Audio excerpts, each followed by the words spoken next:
মামা, তোমার মুখ তো আমরা অনেক হাম্বল হাম্বল গল্প শুনলাম। হ্যাঁ, তা তুমি তোমার বাস্তব জীবনে একটা গল্প বলো তো শুনি।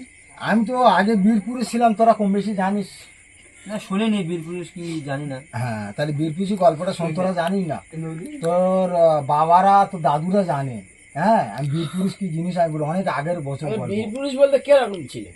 বীরপুরুষ মানে বিশাল বীরপুরুষ, মানে তোর বাপ দাদারা আমরা একসঙ্গে পায়খানা খিরিস গাছে বসে পায়খানা করতাম। গল্পটা শোন, আচ্ছা বলো, বিশাল রোমান্টিক গল্প, অনেক আগের বছর। আচ্ছা গল্পটা বলো ধীরে ধীরে। আমার একটা লেজ ছিল, লেজ লেজ 26টা পাক দিয়ে কোমরে রাখতাম। আর লেজের যে এটা চুলগুলো সত্যি ছিল কথা?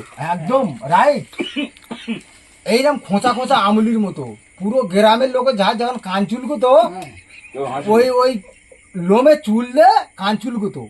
মানে আমার বাড়ি থেকে মোড় পর্যন্ত ওই ল্যাচ পেতে দিতি, ওতে গ্রামের লোক কান চুলকোবার জন্য। এরকম ল্যাচ ছিল আমার লেজ, আচ্ছা বিশাল ব্যাপার তাহলে। বিশাল ব্যাপার। তাহলে এক জায়গায় কাঁচি টানা হচ্ছে, হ্যাঁ, আমি দেখতে গেছি। হুম, কোমরে তো মোটামুটি লেজ জোড়ানো আছে, হ্যাঁ। আর আমার জামা সবসময় হাই ফাই জামা। এই পর্যন্ত ঠিক আছে, আর এখান থেকে জামা চওড়া হতো, লোক বুঝতে পারতো না, এখান থেকে জামা চওড়া হতো। মনে বলো লেজ আছে, লজ্জার বিষয়, ওই লজ্জার বিষয়, শরমের বিষয়, চাপা রাখতো। কিন্তু বীরপুরুষ লোক একটা নাম আছে, নাম আছে।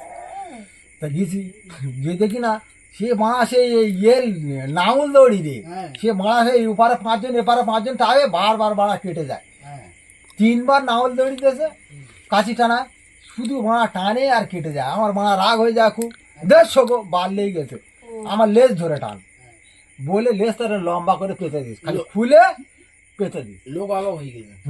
আর লোম আছে, ও তো ধরা টানা সুবিধা হবে তো। একচুল সরা দিবেন একটু সরা দিবে, মাঝখানে দড়ি বেঁধে 2 মাথার লোক ধরে লেজ এরকম খড় খড় করে টানতেছে। হ্যাঁ, আমার খুব মজা লাগছে। অনেকদিন কেউ লেজ তুলতে দেয় না, টানে লম্বা হয় না তো, খড় খড় করে আওয়াজ হচ্ছে, আমার হেভি লাগে, সেই লাগবে, হেভি লাগবে। ওই লোককে এ করতে পারে না, পশম কারা মানে হড়কায় না, হুম, হেভি জিনিস বলে লেজ টানতেছে। সেই লেজ টেনে তারা আবার ফাইনাল প্রাইজ নিল। আচ্ছা নিলে আমাকে 1000 টাকা বকশিস দিয়েছিল আচ্ছা তখনকার বাজারে। এখনকার বাজারে 1 লাখ টাকা। আচ্ছা, সেই টাকা নিয়ে চলে আসতেছি, এক জায়গায় দেখি না একটা ধানের লরি, আমাদের কিন্তু ধান ব্যবসায়ী লরিরা হ্যাঁ, ধান ব্যবসা করে। শালারা মানে আমাদের পাইপ লাইনের সিস্টেম, তো পাইপ লাইনের সিস্টেম, শালা পাইপ নিয়ে আসছে যেখানে সেখানে, মারা গাড়িটা নিয়ে বেঁধেছে, বুঝলি, গাড়িটা নিয়ে বেঁধে চাকা ডেবে গেছে, পুরো লোড গাড়ি, ওঠে না। হ্যাঁ, এসে বলছে, নাসিরদা তুমি তো বীরপুরুষ, আমরা জানি, এই গাড়িটা তোমার তুলে দিতে হয়। আচ্ছা, আমি একেবারে খিদে লেগে আছে, আর আমার বলতেছি তুলে দিতি। হ্যাঁ। তা নিয়ে আয়, 3 ডাক বিরিয়ানি নিয়ে আয়, তুলে কত দেবো। কত?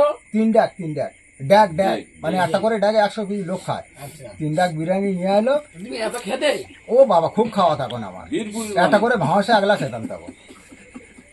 রান্না লেট হইলে মানা কাঁচা খেয়ে নেবো ঠিক আছে, বলে সেই 3 ডাক বিরিয়ানি মানা ঝেড়ে দিস, ঝেড়ে দিয়ে হ্যাঁ গাটা কুঁদে মুদে নিয়ে, হ্যাঁ খালি ওই যে অ্যাঙ্গেল থাকে বাইরে, জানো তো, হ্যাঁ, ওই লরি অ্যাঙ্গেল, অ্যাঙ্গেল মানে এক পাশে অ্যাঙ্গেলে ন্যাসটা গেরো দিয়েছি দিয়ে, আর দ্বিতীয় পাশে ঘুরে নিয়ে এসে একটা টান মেরেছি, লরি সোজা। পুরো সময় পাল্লি মারে না? কোনো ব্যাপার না, লরি একবার সোজা। লোক দেখে অবাক হয়ে গেছে। লোক নেই তো রাতে।